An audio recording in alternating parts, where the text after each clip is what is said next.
I decided in 2024 I was going to live more broke than you ever could. So in 2026, I could be richer than you could ever imagine. Lately, many have been setting fitness goals, travel goals, or even income-based goals. For me, however, I've been trying to figure out how I can live as broke as possible for the next 1 or 2 years. So I can break out of this system of living within these means and these rules that are so regulated. And the only real way to do that is with money. So today I want to share with you what massive changes I made to my life to be as broke as possible with intent. So the first thing I had to do is I had to find out where all my money was going. Where was I spending everything? It kind of surprised me. I was spending all my money on food and drinks. And it wasn't beer. I haven't drank in a couple years. So this is why it was even more shocking. My addiction was mostly just overeating and coffee. So when it came to the food, I had to do this in somewhat of a two-step process, as I wanted to save money, but I also didn't want to sacrifice my health in this process. So after some research, watching a bunch of videos, going through a couple books, and joining this program, this medical program through this Dr. Berg guy, I decided to jump on a keto diet. In a nutshell, pretty much means you get rid of sugar, which living in Vietnam is quite hard because that means I have to get rid of pretty much all fruits that I've ever eaten, rice, noodles, all of that stuff. But on a good note, this actually saved my coffee issue because I was always buying coffee at Highland and Starbucks coffee. So my first idea was I'm going to start doing street food. It's stupid cheap, especially in Vietnam.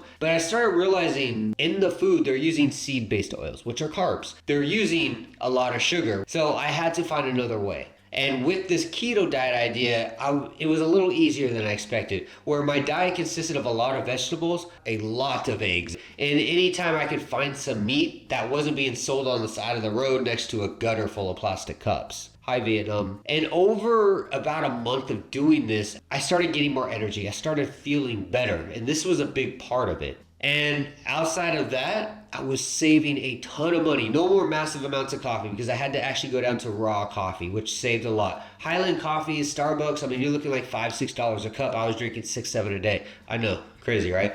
But normal coffee, you get a bag of it for like $5 and it'll last you for weeks, right? And I can control the sugar intake from this. Now, when it came to my cost of living, like where I was living, I had to really stop and make a decision. And at that time, I was having a very hard time. I just did a video, I think it posted about a week ago, where I talked about Thailand visas. I was working on an elite visa. I'm still waiting on the damn thing. And it's such a hard process. Anything visa related in Thailand is a hustle. I'm getting annoyed talking about it. And at this moment, my goal was to save as much money, invest it all. And having to spend all this money on visa runs, because in Thailand you have to do a visa run or extend your visa every month, spending all this money on legal fees through a lawyer to get this elite visa process, and just paying all this stuff, it was just not going to benefit me to invest as much as possible. And this is where I decided that Vietnam was probably the best bet. As long as you know people, you know what to do in Vietnam, it's one of the cheapest countries in Asia. But sadly though, I made a horrible decision. When I was thinking about Vietnam, I was thinking I could go back to Phan Thiet, where the friends and family are, or I can go to Saigon, where I can probably find a job, because we have to talk about the visa here in a minute. Or we can go to like central Vietnam, like Dong Hoi or something like that. Go to Da Lat, all these different cities. But I decided to go to Hanoi. I've never really lived in Hanoi. I've lived all over the north, but I've never lived directly in Hanoi. I think the closest I ever was, I lived in Ha Long Bay. And let me tell you, that was one of the dumbest things I think I ever did. Saved me money, yeah, but Hanoi has to be one of the worst cities I've ever been in, like living in Vietnam. No, you know what? Actually, it's one of the worst cities I've ever lived in all of Asia. I'm not going to get too far into it. If you guys want to know why, let me know. I can just do a video on Hanoi. But it was definitely something that was short-lived, and it was horrible. But either way, I was in Vietnam. And I had to stay long-term. Now, there's no way to really stay in Vietnam long-term unless you get married or you work. So I had to figure something out. I wasn't getting married to nobody, so I had to work. So a cool thing about Vietnam is you can get a permit, a TRC, a work permit, all that stuff, And you only have to work 40 to 45 hours a month. So it's technically considered part-time anywhere in Asia, but in Vietnam, legally it gets you a full-time job. So I ran through a bunch of the ebooks that I've written on how to make the best CVs. I redid my lesson plan portfolio. I set up I actually made new activities and put all that stuff together. Check all those books out. I took a lot of notes and made them into ebooks. You guys can pick them up there. But I made all of that, and I started applying to some of the higher end schools in Hanoi that offered the best pay for the least amount of time. Next thing was just finding a place to live. Now I had to find a place like near the school so I could walk. So I didn't have to waste money, or spend money rather, on taxis. And if I had to, because it rained or something, it would at least be under my budget. That we'll get into in a minute. And I ended up finding an apartment, and I talked the owner into lowering the rent if I pay 3 months in advance every 3 months. And he agreed, I paid, we're good. Now, I told you about I had a budget. To stay in this budget, I had to start cutting back on more stuff. And this meant looking at my subscriptions that I had, things that were wasting time or were just costing too much money. And I also had to take into account the subscriptions on how I was paying them. I noticed some of these subscriptions, not all, but some of them would ask, do you want to pay in full for a year or 2 years? And there's typically a huge discount. And what I found is this could save a lot of money. So I had to pay upfront. I think it cost me right about $1,500 to pay for all these subscriptions upfront for the year. But at the end of the year, I saved about $800. So it was like 30% off if I just started paying for everything up front. So once I decided on what subscriptions to keep, which ones to get rid of, I paid up front for everything I could. Now, one of the subscriptions I couldn't pay up a year up front.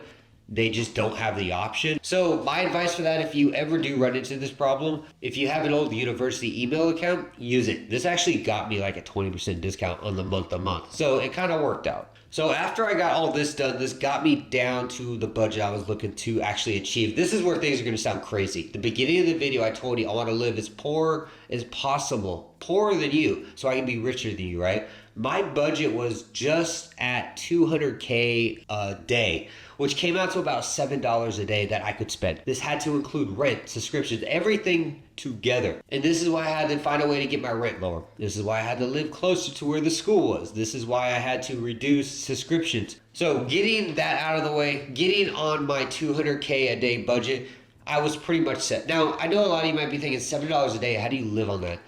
Do understand, in Vietnam, people live on $300 a month. Granted, some of them live with families and stuff, but the budget I set for myself was almost on par with a traditional Vietnamese family. So reducing subscriptions, consolidating my debt, changing my actual diet, which benefited me and let me save money, were all things that I did that helped me get through this process. Now, when it comes to stuff that I buy, you guys have seen my videos for years. If you haven't, let me tell you now, I'm a minimalist, an extreme one. I don't buy really anything. But when it comes to me actually buying things, I don't buy cheap. I actually buy overly expensive stuff because I want it to last longer. I get quality over quantity. My iPhone, I still have an iPhone 12 mini. It's a maxed model. And I also have an M1 MacBook Pro completely maxed out as well.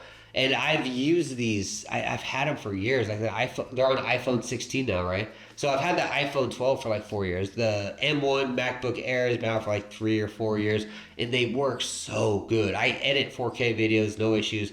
The phone does 4K recording, no issues. And it has 256 gig on it, which is a ton of memory for my video recording. And again, why am I doing this? So I can be poor today, so I can be rich tomorrow. So I can get out of this like system that we're stuck in, right? The only real way to get out of it is to be financially above a lot of the other people around you. And I want to say I'm not a financial advisor. I'm not going to go around and tell you what to do, but we can't be blind. The world is going into this economic craze. Things are going very weird. Stock markets, crypto, fiat, all this stuff is all over the place at this point. Nobody knows what's going on. Just yesterday, Thailand changed their tax laws. Now they're taxing tourist people.